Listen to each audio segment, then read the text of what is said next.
What if your daily bath, a habit you've trusted for years, is now quietly working against your well-being as you age? It's a surprising idea, but for many over 60, this comforting ritual could be leading to unexpected issues, especially for your skin, but also affecting your energy and comfort. Today, we're uncovering why it might be time to rethink daily bathing and how simple adjustments can lead to significant improvements in how you feel, all while staying perfectly fresh. This discussion will explore this with care and understanding, looking at what our bodies really need as we age, and how routines can be adapted to support health, not hinder it. Concerns about managing personal freshness and feeling confident without showering daily will also be addressed. As more birthdays are celebrated, skin tells a story of a life well lived, but it also undergoes significant changes. It naturally becomes thinner, produces less of its own protective oils, and retains moisture less effectively. Think of it like a fine, delicate fabric that needs gentler handling. That daily hot shower, especially with strong soaps, can unintentionally strip away the precious natural oils that keep skin supple and act as a barrier against dryness and irritation. Has your skin been feeling tighter, itchier, or perhaps more prone to flaking than it used to? This is very common, and it's often a sign that skin is asking for a different kind of care. Overwashing can lead to persistent dryness, uncomfortable itching, and even tiny cracks that can be quite bothersome. Here's a reassuring thought. Skin has its own amazing ways of staying healthy, with a natural balance of good bacteria and processes that work to keep it clean. We just need to learn how to work with it, not against it. When you do bathe or shower, consider using lukewarm water instead of very hot, and choose mild, fragrance-free cleansers. Afterwards, gently pat skin dry rather than rubbing vigorously. Little changes like these can make a big difference. Does your skin feel drier or more sensitive than it used to? Share your experiences in the comments below. Now, let's address a big question. If daily full-body bathing isn't always best, how do we stay and feel hygienically clean and confident? This is where understanding that clean doesn't have to mean a full shower every day becomes empowering. In fact, many dermatologists and experts in senior care suggest that bathing fully just a few times a week is perfectly fine for most older adults, provided attention is paid to key areas. So, how is this managed practically to address concerns about odor or not feeling fresh? This is where targeted hygiene comes in, and it's wonderfully effective. First, focus on areas that are prone to sweat or odor, like underarms, the groin area, and feet. These can be cleansed daily using a soft washcloth with a little mild soap and water, or with gentle pH-balanced cleansing wipes. These wipes are fantastic because they're convenient, require no rinsing, and are kind to sensitive skin. Second, never underestimate the power of fresh clothing.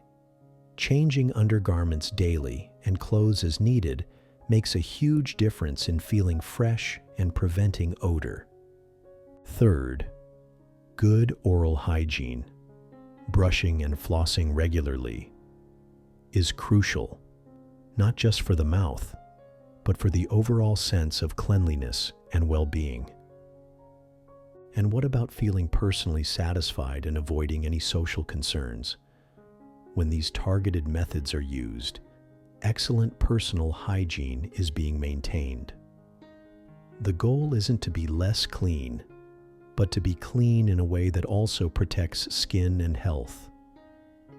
Many people find that by focusing on these key areas, they feel just as fresh and confident without the downsides of overshowering.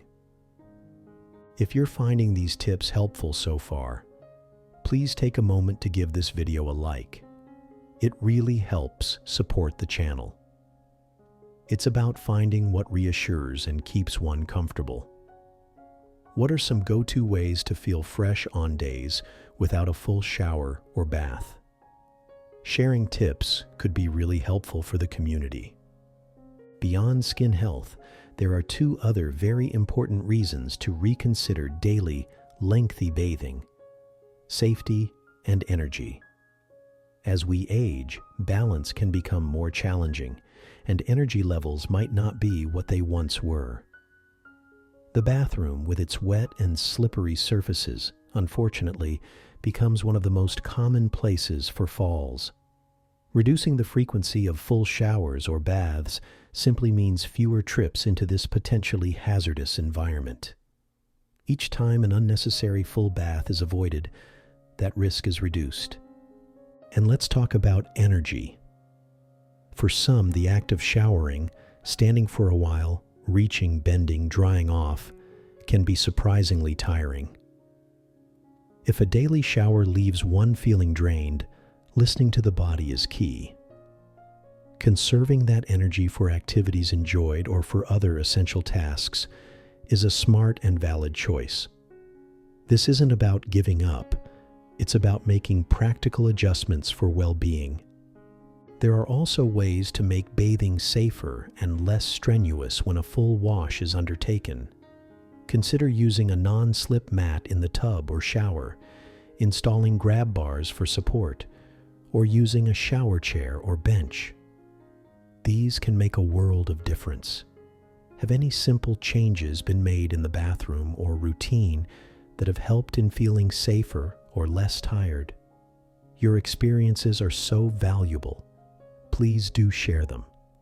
So, the journey of caring for ourselves as we age is all about learning, adapting, and finding what truly serves our well-being. Moving away from the idea that a daily, vigorous bath is the only way to be clean can be incredibly freeing. It allows for listening more closely to our bodies, protecting delicate skin, staying safer, and conserving precious energy. Remember, the aim is to find a personal care routine that leaves one feeling comfortable, confident, and healthy. This might mean showering fully 2 or 3 times a week and using gentle, targeted cleansing methods on other days. It's about balance and what works for individual needs and lifestyle. It is hoped this discussion has been reassuring and has provided some useful ideas. The most important thing is to feel good, both physically and mentally, about hygiene choices. What's one takeaway from this discussion that resonated, or one small change that might be considered? Please share thoughts and experiences in the comments below. These insights help us all learn and grow. If this video was helpful, please give it a thumbs up and consider subscribing and ringing that notification bell to not miss out on more discussions like this one. Thank you so much for watching, and we'll see you in the next video.